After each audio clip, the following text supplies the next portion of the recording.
कर्जा हो जाता है तो पड़ोसी कोई भी तुम्हें कर्जा नहीं देता, तुम बहुत ईमानदार व्यक्ति हो, फिर भी तुम पर यदि कर्जा हो गया तो तुम बेईमान हो गए हो, तुम माल मारने वाले हो गए हो। इस अवस्था को मैं तुम्हें बताना चाहता हूं, इस कमजोरी को बताना चाहता हूं। या सुखी होना चाहते हो तो कर्ज से उरण हो जाइए। इस दुनिया में कोई भी कष्ट है तो कर्ज से ज्यादा बढ़कर के कोई भी कष्ट नहीं है, कोई भी पीड़ा नहीं है। यदि किसी के पास, हे दर्शकों ध्यान देंगे, तुम्हारे पास यदि कर्जा है तो मुझसे जरूर मिल लेना, तुम्हें वो मार्ग में दूंगा जिससे कि तुम उर्ण हो सको।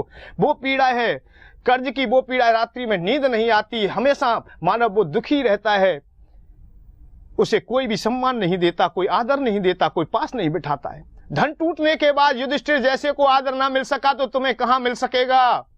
दर दर की ठोकर खाने पर लाचार हो जाते हैं।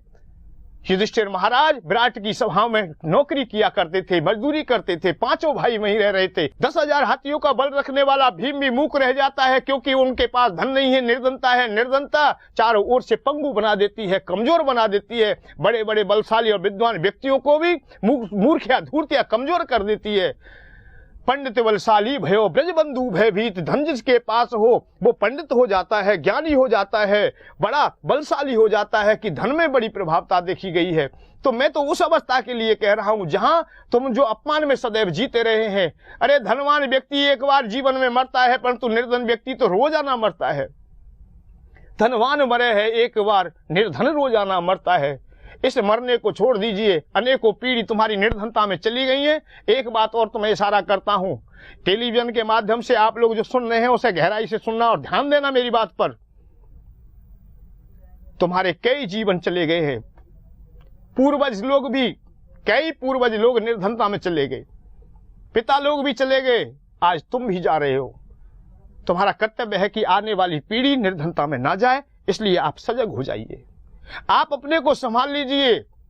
आप यदि कुबेर भगवान की उपासना प्रारंभ करेंगे तो आगामी पीढ़ी तुम्हारी चाहे निर्धनता में चली गई है, आगामी पीढ़ी तुम्हारी धनवान निश्चित बनेगी। ये मेरा विश्वास है, अटल विश्वास है। अधूरापन तुम्हारा केवल यही रहा है कि धन जिस देवता के पास था उसकी कोई भी पहचान तुमने नहीं की, अर्थात उसे नहीं अपनाया। वो थे कुबेर भगवान। कुबेर भगवान के अलावा इस चराचर जगत में, इस दुनिया में शास्त्रों को, पुराणों को खोज करके जब जब तुम देखोगे तो केवल कुबेर भगवान ही धन के मालिक अर्थात धनाध्यक्ष तुम्हें दिखाई देंगे।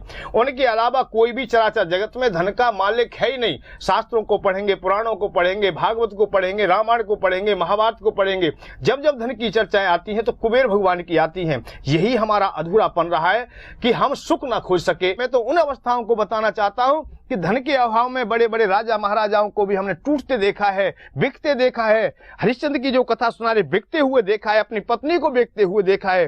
राजा नल को भी हमने दर दर की ठोकर खाते हुए देखा है। जब धन टूट गया उनका, उनकी पत्नी स्वयं दूसरे की दास्ता स्वीकार करती है, उनकी नारियों की श्रृंगार करती है। जो रानी अनेकों स्त्रियों के द्वारा हमेशा श्रृंगार कराया करती थी, वो श्रृंगार वाली बन के रह जाती है। ऐसी द्रौपदी आदि का चरित्र आता है। निर्धन व्यक्ति की अवस्थाएं आप लोग ना सुन सकेंगे, ना देख सकेंगे। जब भगवान भी अवतार धारण करके आए हैं तो कहीं ना कहीं उनको भी धन के आधार पर तो निर्भर हमने देखा है, अर्थात धन उनके आसपास भी देखा है। जब यहाँ राजा युधिष्ठिर को भी धन की आवश्यकता हुई है तो भगवान माधव उन्हें धन के लिए प्रेरित करते हैं कि धन तुम्हें मिलेगा और धन का रास्ता मैं दूंगा।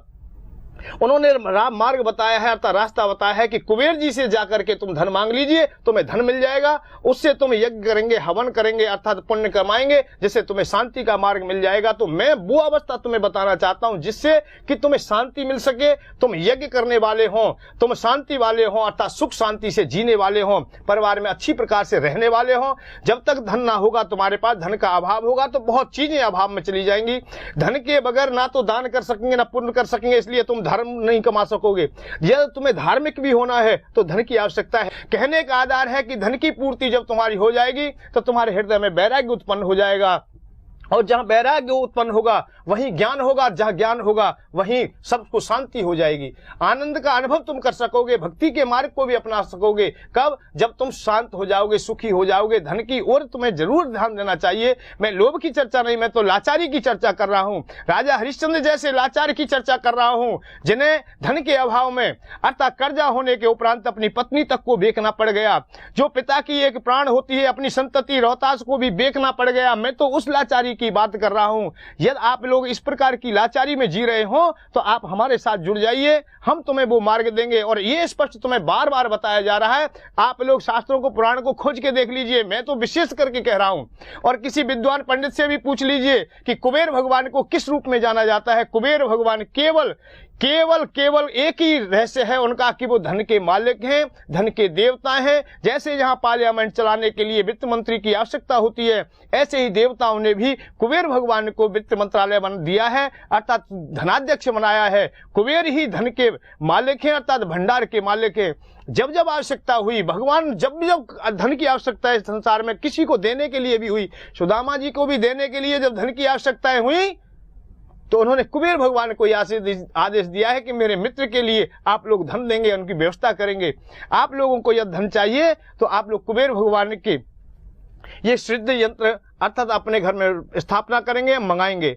और कुबेर भगवान की एक साथ में फोटो है जो कि अपने तुम्हारे घर में रहने के लिए अर्थात आने के लिए आतुर है, इसे आप लोग मंगा लेंगे।